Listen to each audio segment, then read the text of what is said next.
పాత కొత్త అనే పంచాయతీ పక్కకు పెట్టుండ్రి.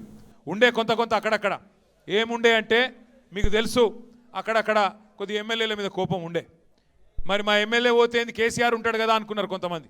అనుకున్నారా మీరు కూడా వర్ధనపేటలో గట్లే? కొంతమంది అనుకున్నారు తీగని అనుకున్నదిగా ఓడగొట్టి, లేకపోతే ఎందుకు ఓడిపోతారా?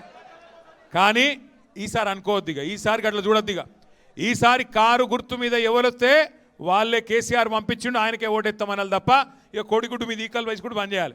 ఈయన మంచోడా చెడ్డోడా, ఈయన దొడ్డుగున్నాడా సన్నగున్నాడా పొట్టిగున్నాడా పొడుగున్నాడా అన్ని కేసీఆర్ సార్ చూసుకొని టికెట్ ఇస్తాడు. కాబట్టి ఈసారి మాత్రం కారు గుర్తు మీద ఎవరైనా వస్తే గులాబీ కండువా కప్పుకొని ఇక కేసీఆర్కే ఓటేస్తున్నా అనుకొని, అది గల్లీ ఎలక్షన్ అయినా ఢిల్లీ ఎలక్షన్ అయినా ఒకటే ఆలోచన చేయాలి, గట్టిగా గుద్దాలి.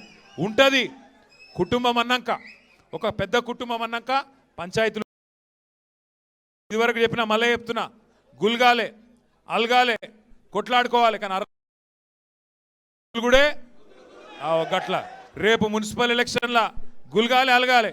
కానీ బీఫారం ఇచ్చినాక మళ్ళీ కారు గుర్తు మీద ఎవరైనా కూర్చున్నాక ఇక పోయి ఒత్తుడే ఉండాలి తప్ప, గుద్దుడే ఉండాలి తప్ప ఆగద్దు.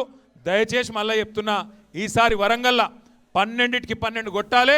మళ్ళీ బ్రహ్మాండంగా గులాబీ జెండా ఎగిరి కేసీఆర్ గారిని సీఎం చేయాలి.